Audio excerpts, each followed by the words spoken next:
بنبدأ الحلقة والأميرة بتقول: سيدتي، أنا خليتك تنتصري كتير، مر وقت طويل من آخر مرة ارتديت فيها فستانا بدلا من الملابس العادية، مش كده ولا إيه؟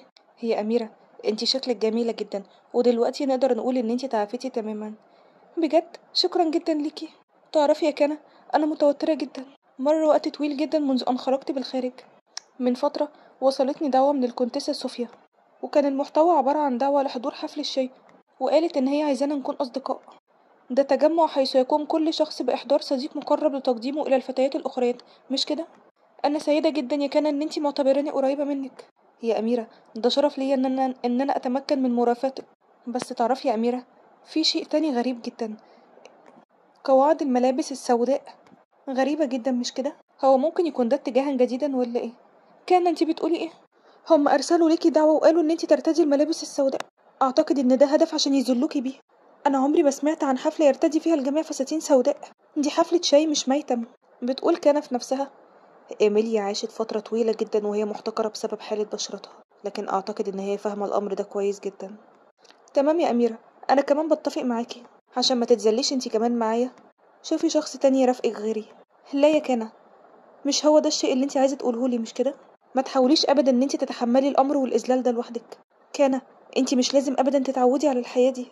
بتفتكر كان في حياتها الماضية لما كانت والدتها بتقولها: جوهو، ما تتحمليش الأمور المزعجة دي لوحدك، انتي مجرد بتعذبي نفسك مش أكتر. كانا، انتي لو فعلا معتبراني صديقتك، قولي ليا ان انتي محتاجة إلى مساعدتي. بتقول كان في نفسها: أنا ازاي أقدر أكون غبية للدرجة دي؟ أنا للأسف ما عنديش أي ثقة في حد، وعمري ما هقدر أكون علاقات صداقة. بس مع ذلك كل دي خطة عشان أستخدم الأميرة. تقدري تساعديني جلالتك الأميرة إيميليا؟ أيوة طبعا، بكل سرور. سيبي الأمر ده ليا أنا، لأن لما الأمور تتعلق بالإهانات، أعتقد إن أنا الشخص المناسب للتعامل مع الأمر ده. بعدها بكام يوم بنيجي يوم حفلة الشاي. إيه ده؟ مرحبا بك يا دوكا فالنتينو. طبعا كانت بترتدي ملابسها السوداء وبتدخل بيها. دوكا فالنتينو، شكرا جدا ليكي على قبول دعوتي اليوم، بس أعتقد إن انتي ما كنتيش تعرفي إن قواعد اللباس هي اللون الأبيض النقي. ودي بتكون السيدة صوفيا ابنة الكونت. بتقول كان في نفسها: يعني انتي كنت عايزاني أكون البطة القبيحة، مش كده؟ سيدة صوفيا، الدعوة كانت مكتوب فيها إن قواعد اللباس هي خاصة باللون الأسود.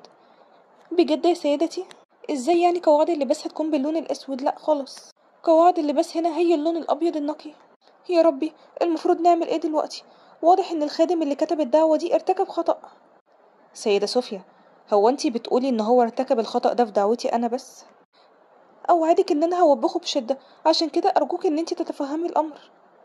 دوكا فالنتينو، هو ايه اللي بيحصل هنا بالظبط؟ انتي ايه اللي جابك هنا وانتي بترتدي ملابس سوداء؟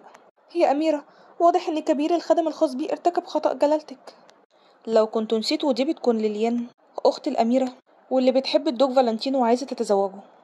بجد يا سيدة صوفيا، ازاي ممكن خطأ زي ده يحصل؟ انتي لازم توبخي الخادم ده بشدة. في الإمبراطورية اللون الأسود هو رمز الكارثة والحظ السيء. تقديم مثل هذه القواعد المشؤومة للزي الرسمي لحفلة الشاي وليس جنازة. أكيد الدوكة حزينة جدا إن هي بمفردها بترتدي اللون ده. بيبتدي الناس يقولوا: الأمر فظيع جدا، أنا لو كنت مكانها كنت هتمنى إن أنا أموت. هي ما كانش عندها أي أصدقاء يخبروها ولا إيه؟ بتقول في نفسها: فهمت. ليليان، انتي اللي خططتي لكل ده. بالمناسبة يا دوكا فالنتينو، هو انتي جيتي بمفردك ولا ايه؟ لأن في الدعوة تم ذكر فيها إن هي حفلة لتقديم معارف جدد لبعضهم البعض، بس واضح إن انتي ما أحضرتيش أي صديق مقرب ليكي. بعد كده بتقول لليان الحربية: ازاي يمكن لعشيقة الدوكة بالاسم فقط أن تكون وحيدة حتى بدون صديق مقرب ليها؟ مش انتي برضو لسه وحيدة يا دوكا فالنتينو ولا ايه؟ بتقول كان في نفسها: ليليان، انتي لسه بتحلمي ان انتي تاخدي منصب الدوكة، لكن للأسف أنا حتى لو هترك فالنتينو، انتي مفيش أي مجال ليك ان انتي تاخدي المنصب ده أبدا. انتي زيك زيهم. هو أنا ناوية أدفعك التمن. ودلوقتي بيقال: دي صاحبة السمو الأميرة الأولى، الأميرة إيزابيل. بيبتدي الناس يقولوا: ايه ده؟ معقول الكونتيسة صوفيا دعتها؟ كان، أنا آسفة إن أنا اتأخرت. مرحبا بيكي سموك، أخيرا وصلتي. بالمناسبة يا كانا، ايه هو الوضع دلوقتي؟ كانا، مش انتي قلتيلي ان قواعد اللباس يجب ان تكون باللون الاسود ولا ايه؟ بيكون معروف عن الاميرة الاولى ايميليا انها اميرة غاضبة، لا تظهر ابدا وجهها للعالم بسبب مرض جلدي. بس ظهورها يثير الدهشة في المكان ده لأن هي كده بتظهر لأول مرة. سيدة صوفيا، أصرت الدوكا فالنتينو على أن أرتدي فستان أسود، وكمان الدوكا فالنتينو قالت إن قواعد اللباس باللون الأسود. لكن قوليلي يا سيدة صوفيا إيه اللي بيحصل بالظبط؟ واضح إن إحنا بس اللي بنرتدي اللون الأسود. سيدة صوفيا، أنتي بتمزحي معايا دلوقتي؟ طبعا الكل هنا بيعرف إن الأميرة إيميليا عصبية زي والدتها بالظبط، وممكن ترتكب تهورات كبيرة. أنا آسفة، بس واضح إن الخادم بتاعي هو اللي أخطأ. فعلا يا كونتيسة؟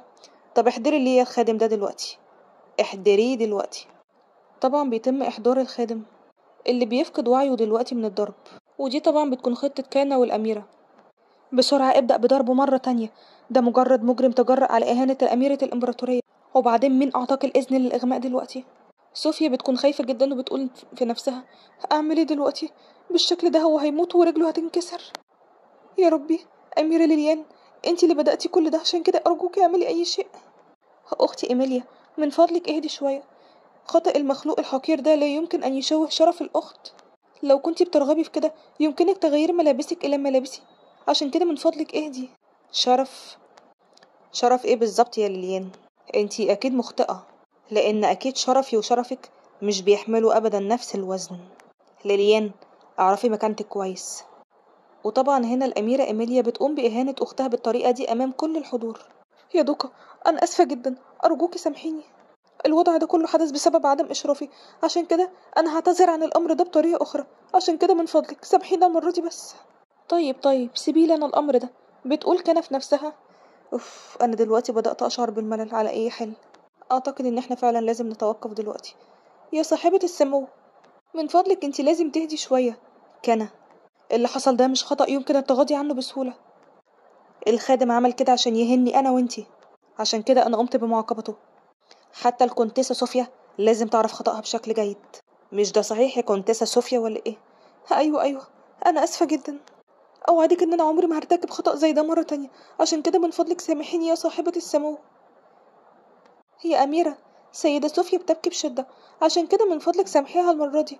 أنا بتوسل ليكي، من فضلك سامحيها.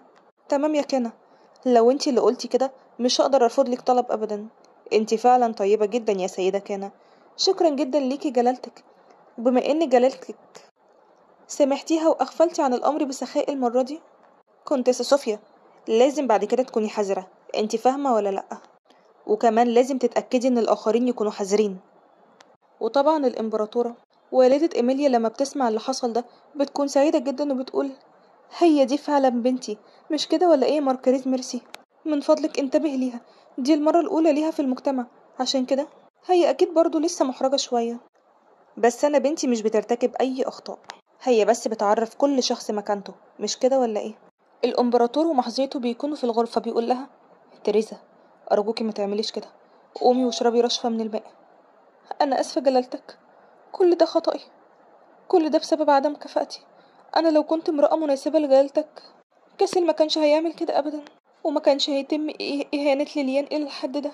عشان كده تخلى الطفل أرجون أيضا عن العرش من فترة طويلة للسبب ده، لأن هو من أم متواضعة لا يستطيع أن يرث العرش، عشان كده هو بيتجول بالخارج بالشكل ده. تريسا، دي مش خطأك انت أبدا، من فضلك ما تقوليش أبدا الأشياء اللي زي كده. أطفالي مساكين جدا. الإمبراطور بيكون حزين جدا وبيقول في نفسه الأمر ما كانش سيء أبدا إلى الحد ده من فترة، أنا مش عارف إحنا إزاي وصلنا كده. كان فالنتينو، المرأة دي اللي هي عالجت مرض إيميليا الجلدي، غيرت المشهد الاجتماعي، وده أدى إلى دخول كازيل في أزمة وكاد أن يفقد معصمه. معقول يكون الشيء ده ممكن؟ إن كان فالنتينو فعلا بتمتلك القوة الشريرة؟ هي أكيد ساحرة، عشان كده عائلتي حصلت فيهم كده. أيوة، هي لو فعلا ساحرة تقدر إن هي تمارس السحر الغامض. هيكون من الجيد إرسالها إلى جزيرة فاشلة بأكملها، أنا لازم أبعدها عن هنا. ريا، هو اللي انت قلتيه ده صح؟ أيوة، بيقولوا إن السير أورسيني اختفى في جزيرة فايلن. حاليا دوك فالنتينو ورجال عائلة إيديس بيتعاملوا مع الضباب الأسود. بتفتكر لما أخوها قال لها، أنا معرفش إذا كان عندك علم بده ولا لأ، بس في الفترة الأخيرة كان والدي بعيدا باستمرار للتعامل مع الضباب الأسود الذي ظهر فجأة في فينيسيا.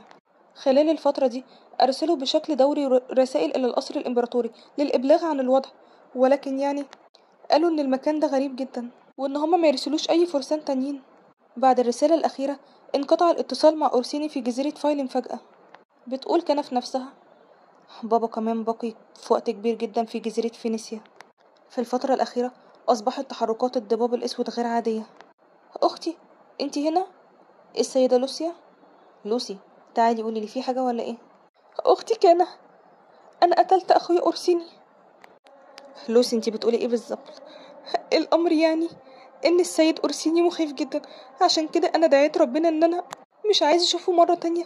عشان كده أنا بعتقد إن ربنا استجاب لرغبتي. قولي لي يا أختي أعمل إيه دلوقتي؟ لوسي، مفيش أي مشكلة، الخطأ مش خطأك انتي. أيوة، لكن يعني لوسي، هو انتي كنتي فعلا تتمني إن أورسيني يموت؟ لا طبعا، عمري ما تمنيت كده، لأن هو بس كان مخيف جدا. أنا طلبت إن أنا ما أشوفوش تاني مش أكتر. أورسيني دايما عنده وجه مخيف. ما تقلقيش أبدا يا لوسي، لأن ربنا مش بيستجيب الدعاء على البشر. بتفتكر كان وهي صغيرة لما كانت بتقول يا رب لو سمحت اجعل أورسيني يختفي للأبد يا رب؟ أختي كان، انتي تقصدي ايه؟ اسمعي يا لوسي، ربنا مش بيستجيب للدعاء بسهولة أبدا. لو انتي تمنيتي الشر لحد مش معنى كده ان دعوتك تتحقق أبدا، لأ، لكن لو دعيتي بالأمور الطيبة أكيد الدعوة هتتحقق. عشان كده اطمني ومتشغليش بالك أبدا. بعد كده الإمبراطور بيدعو كان وبيقول لها اذهبي إلى جزيرة بايلن. هي طبعا بتكون مصدومة جدا وبتقول ايه ده، هو اتصل بيا فجأة وطلب مني رؤيتي عشان السبب ده؟ ثواني بس، جزيرة بايلن هي المكان اللي اختفى فيه أورسيني. أنا آسفة جلالتك، بس أنا مش فاهمة أنت تقصد إيه بالظبط. على الرغم من أنني بالتأكيد من سلالة إيديس، إلا أنني أنثى ولم أتلقى المعمودية، وده معناه أنني لا أستطيع إظهار القوة المقدسة لمواجهة الضباب الأسود. حتى لو ذهبت إلى جزيرة بايلن فلن أكون عونا كبيرا في الجهد ده. هو أنتِ على علم بالمرض الغريب في جزيرة بايلن يا سيدتي؟ حتى قبل ظهور الضباب الأسود كانت جزيرة بايلن تعاني من أحداث غريبة جدا. سمعت إنه في كل عام خلال فترة محددة يعاني سكان الجزيرة بشكل جماعي من الجنون، والفترة دي حدث كمان الأمر ده. بتقول في نفسها في كل عام خلال موسم الأمطار يعاني سكان المريا بشكل جماعي من الجنون. لو كان الكلام ده صحيح يبقى الموضوع فعلا مثير للقلق. اسمعيني يا كنا، بالنسبة للأحداث الغريبة دي هيكون في حاجة إلى طبيب مشهور مثل الدوكا، عشان كده أنا عايزك تذهبي إلى هناك بنفسك، وده أمر إمبراطوري. بتقول في نفسها نظرا لأن هو مرسوم إمبراطوري أعتقد إن أنا لازم أذهب، بس الأمر بالنسبة لي مزعج جدا. كان، أنا سمعت إن أنتي هتذهبي إلى جزيرة بايلن. قولي لي، مش ممكن يكون أورسيني ميتا مش كده؟ من فضلك ابحثي عنه واحضري ليا، من فضلك يا كنا. اسمعيني، أورسيني عنيد جدا، هو بالتأكيد في مكان ما على الجزيرة بيشرب فقط، مش كده ولا إيه؟ دوكا إيدس، هو أنتي ما تعرفيش أنا مين ولا إيه؟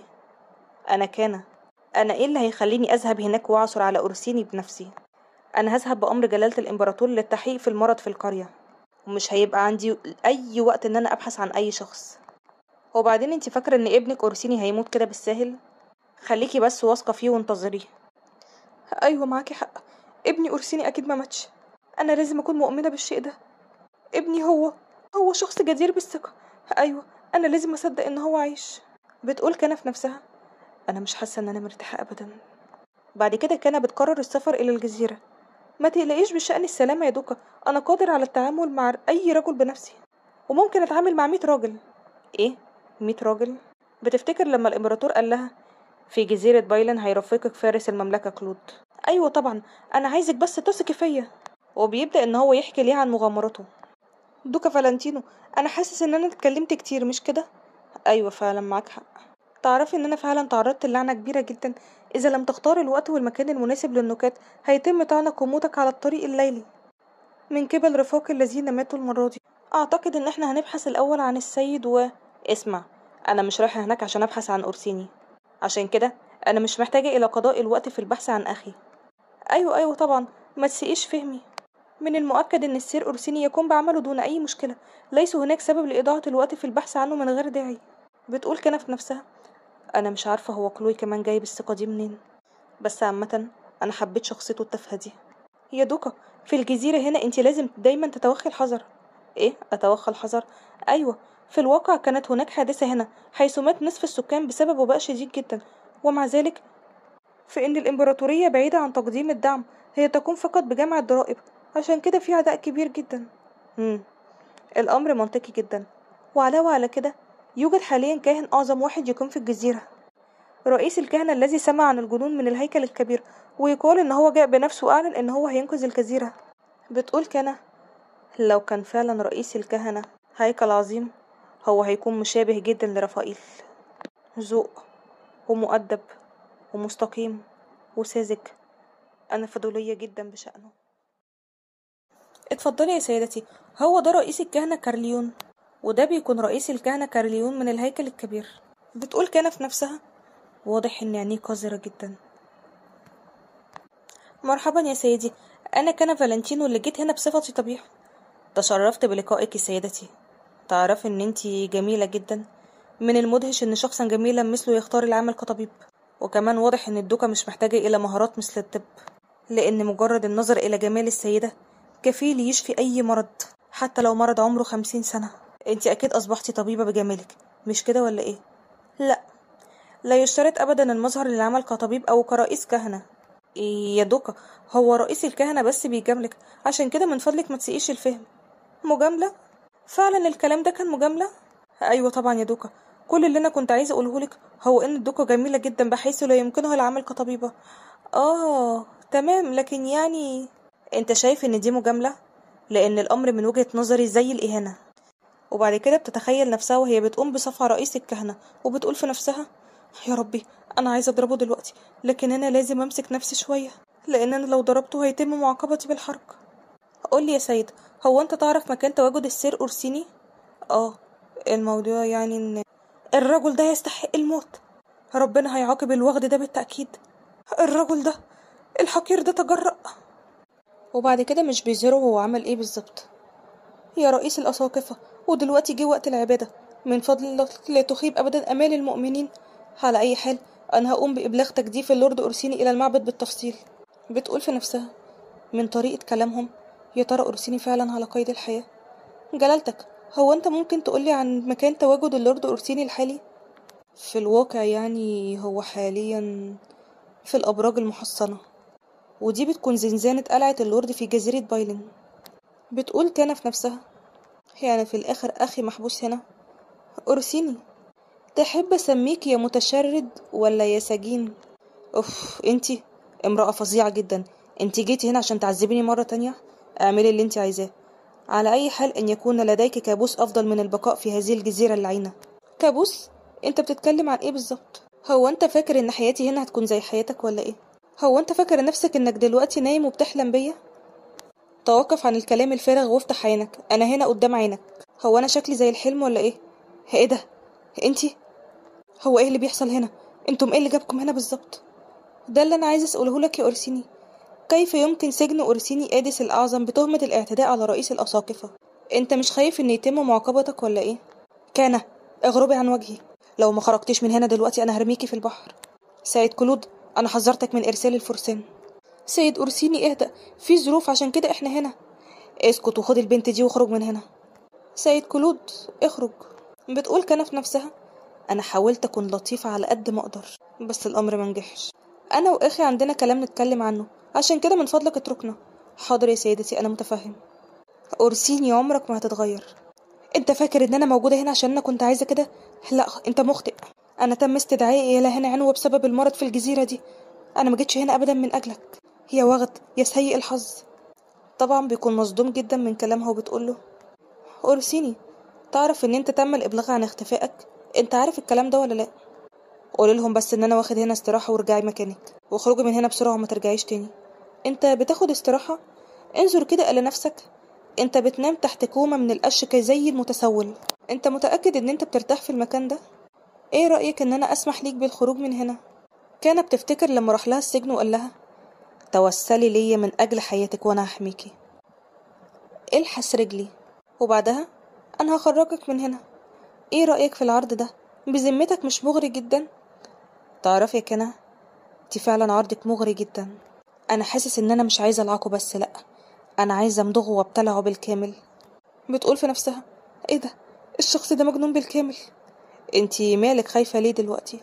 الامر مش ان انا خايفه منك، لا، الامر ان الموضوع مثير لي للاشمئزاز. ما كنتش اعرف ان لمسي سيكون مثيرا للاشمئزاز الى الدرجه دي. بتقول كده في نفسها، المكان اللي ايدك لمستني فيه حاسة ان انا قرفانة منه. تعرف يا أورسيني، انا ما يهمنيش ابدا لو كنت هنا بقيت حياتك ولا لا. انا ما عنديش اي ولاء ان انا اخرجك من هنا. عشان كده لو كان في اي شيء انت عايز تقوله، اخرج من السجن وقوله بنفسك. انا مش عارفة انت ازاي اصبحت عديم الفائدة بالشكل ده. هو انت بالشكل ده جميع الفرسان الذين احضرتهم تم القضاء عليهم بسببك؟ انت حاسس بالاحباط ولا ايه؟ انت خايف لان الجميع ماتوا وانت الوحيد المتبقي، ولا انت دلوقتي حاسس بالذنب؟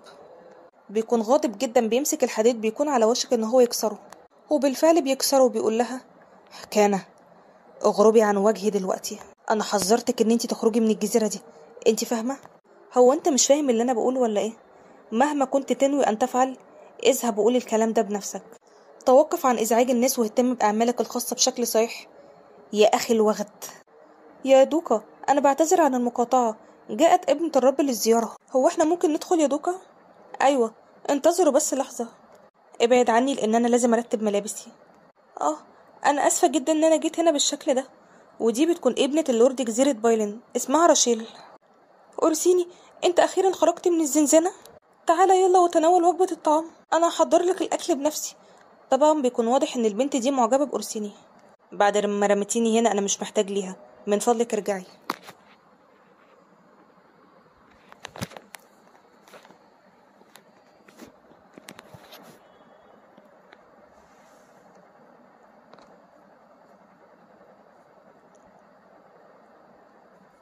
أورسيني، انت تعرف ان الامر ما كانش فيه منه اي مفر، لان انت اعتديت على رئيس الاساقفة امام عدد كبير جدا من الناس، ومع ذلك فان الاب قد غفر بالفعل للرب أورسيني. من فضلك ما ترفضش وتعالى معايا بشكل مريح. انا قلت ان انا هلتزم الصمت عشان ما يحصلش اي مشاكل اخرى، بس انتي بتتكلمي كتير ومزعجة جدا. بتقول كان في نفسها: ايه ده؟ يعني انت ما كنتش مسجون؟ انت ذهبت طواعية وكنت مستمتع جدا بالوقت. بالمناسبة، تم العثور على جثة اللورد كاملتون هذا الصباح. سمعت ان هو كان تابع مخلص جدا ليك. اتمنى ان انت تشوفه لاخر مرة. وبعد كده بالفعل بيتحرك عشان يروح يشوفه. أورسيني، اخيرا خرجت من الزنزانة. انا بعتذر عن التأخير في تقديم نفسي. انا اسمي راشل ديل، وابي بيكون هو الرئيس هنا. انتي الطبيبة اللي ارسلت جلالة الامبراطورة. شكرا جزيلا ليكي على الصعوبات التي واجهتها في الطريق الى هنا، ومع ذلك يؤلمني ان افكر بان انتي مررتي بمشاكل لا داعي لها. هو ايه المشاكل بالظبط اللي بتمر هنا؟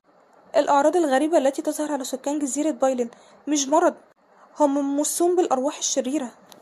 من الصعب جدا ان احنا نصدق ان الطبيب قادر على التعامل مع الارواح الشريرة، ولكن بما ان انتي قطعتي كل المسافة دي، من الافضل ليك ان انتي تشوفي الجزيرة بنفسك، مش كده ولا ايه؟ تعالي معايا، انا هرشدك. لو كنتي بحاجة الى الاستعداد فسوف انتظرك في الرضا، عشان كده خدي وقتك. تمام. بتقول كان في نفسها: ارواح شريرة؟ طيب خلينا نشوف بنفسنا. سيداتي، انتوا رايحين فين بالظبط؟ واضح ان المطر على وشك الهطول. سيدة كان، هو ده فارس مرافقي اسمه السيد جيرو. سيدي من فضلك سلم عليها، هي دي الطبيبة اللي أرسلها جلالة الإمبراطور. سررت بلقائك. أنا كان. أنت إيه اللي جابك هنا؟ وإيه فائدة الطبيب في اصطياد الأشباح؟ سيدي جيروم، انتبه لكلامك، لأن الشخص ده نبيل. ده يعني عشان الإمبراطور بيحاول يظهر عرض عشان يدعمنا؟ أيوة أيوة، أنا عارفك.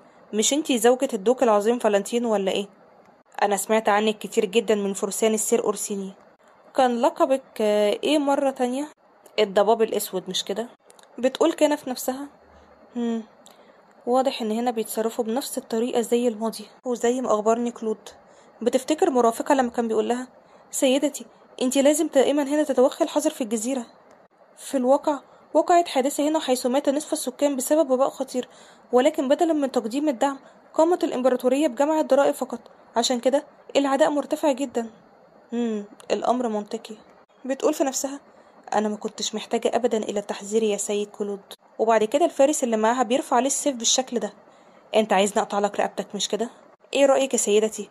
ولا أقطع لك لسانه؟ تحبي نبدأ من إيه بالظبط؟ سيدي الفارس من فضلك اخفض سلاحك.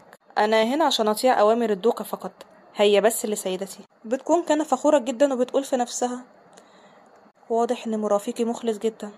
خلاص اخفض سلاحك يا سيد كلود. حاضر يا سيدتي. إشهار السيف فجأة بالشكل ده عمل غير آدمي أبدا. غريبة جدا، لأن السيد جيروم هو نفسه. مش انت اللي اتجرأت واتكلمت بوقاحة مع سيدة نبيلة؟ لو كان الأمر بإيدي كنت قطعت اللسان ده إلى نصفين، ولكن الدوكة قلبها طيب جدا لدرجة إن هي لا تستطيع إصدار أمر بالشكل ده. الأمر مؤسف. بتقول كده في نفسها، إيه ده؟ هو ليه بيدافع عني للدرجة دي؟ هو من الطبيعي إن المرافق يتصرف بالطريقة دي ولا إيه؟ يا دوكا، أنا آسفة جدا، أنا هعتذر نيابة عنه. عشان كده أرجوكي خليكي كريمة معانا واغفري لينا. بتقول في نفسها، دافع السير كلود عني كثيرا، عشان كده هيكون من الوقاحة من جانبي إن أنا أتراجع. أيوة، حتى لو أخطأ الكلب الأليف فمن واجب المالك إن هو يعتذر. علاوة على كده، عندما يتصرف فارس مرافقتها بمثل هذه الغطرسة، من الطبيعي أن تعتذر الآنسة راتشيل. معاكي حق يا دوكا، لا يا سيدتي من فضلك ما تعمليش كده. بتقول كان في نفسها، كان من الأفضل ليك إن انتي تدربي فارسك بشكل صحيح. الأول يا آنسة راتشيل، خلينا نلاقي مكان للاحتماء من المطر. طيب حاضر. في أمطار غزيرة جدا في الخارج، خلينا ننتظر هنا حتى يتوقف المطر قبل أن نتحرك يا سيدتي. تمام، خلينا نتناول كوب من الشاي. بتقول في نفسها، خبز الجودر طعمه صحي جدا. سيدي كلود، هو انت مش جائع ولا ايه؟ مش هتاكل اي شيء؟ مفيش مشكلة، عندما اكون في مهمة اشعر براحة اكبر عندما تكون معدتي فارغة، لان جسدي بيشعر بخفة اكبر. فعلا يا سيد كلود. يا دوكا، الخبز طعمه جيد جدا مش كده؟ بتقول كان في نفسها، بصراحة الخبز ملوش اي طعم. ايوه فعلا، هو الخبز لذيذ جدا، على الرغم من ان الطعم قد يكون فظيعا، الا ان الجودر هو الغذاء الاساسي لسكان الجزيرة هنا. هناك عدد قليل من الحبوب التي يمكن زراعتها في جزيرة قاحلة زي دي، عشان كده لا يتوجب عليك ابدا اجبار نفسك على تناوله. بالمناسبة يا سيدتي، هذه هي المرة الاولى التي ارى فيها امرأة من خارج الجزيرة. هل كل الناس من البر الرئيسي جمال زي كده يا دوكا؟ لا ابدا، انا بس استثنائي. ايوه فعلا. طيب بالنسبة للورد اورسيني. اورسيني؟ ايوه يعني، يا ترى هو في العديد من الرجال الرائعين مثل لورد اورسيني في البر الرئيسي؟ كانت بتتوتر ومش بتكون عارفة ترد تقول ايه بالظبط. انتي تقصدي ايه بالظبط يا سيدة ريتشل؟ انا ما شفتش ابدا شخص رائع زي اورسيني، هو على مستوى مختلف تماما من سكان الجزيرة. انا راتشل، المظهر مش كل حاجة ابدا. وبعدين انتي بتتكلمي عنه بالطريقة دي بس بسبب مظهره؟ ايوه، مظهره ممتاز جدا، لكن يعني سيدة راتشل ما ينفعش ابدا تنخدع بالمظاهر. وكمان السيد أورسيني شجاع جدا، من المؤكد ان المظهر مهم بالنسبة للرجل، لكن أورسيني يعني هو شخص عنيف جدا. ايوه زي ما قلتلك، هو شجاع، هو شخص شجاع وقوي جدا، مثل ملك الوحوش تماما. بصراحة انا شايفاه زي الاسد، لكن على عكس مظهره فهو يمتلك قلبا لطيف جدا. عندما فقد فرسانه كان اللورد أورسيني حزين جدا، وكمان وقتها هو كان بيشعر بالذنب لدرجة كبيرة جدا. أنا عارفة إن قلبه شفاف وجميل زي خرز زجاجية. بتقول كان في نفسها، غريب جدا، هو ممكن فعلا يكون قلبه حزين، لكن ده مش معناه إن هو شخص جيد. سيدة راتشل، أنا سمعت كمان إن منظمة الفرسان قد تم القضاء عليهم، هو ده بسبب الوحوش الشيطانية؟ صحيح يا سيدتي، انت لسه متعرفيش الجزء ده. لم يكن الوحش الشيطاني هو الذي أذى الفرسان. ايه؟ امال مين اللي عمل كده؟ ربنا هو اللي عمل كده، وبعد ربنا أورسيني هو اللي عمل كده. أنا لسه متذكرة أحداث الأمسية دي بوضوح. كان موجود بس أنا وأبي والكاهن الأعظم، كنا بنتناول العشاء مع بعض، وفجأة شيء حصل. ايه ده؟ في ايه؟ ايه اللي بيحصل بالظبط؟ سيد أورسيني، يا سيد أورسيني انت بتعمل ايه؟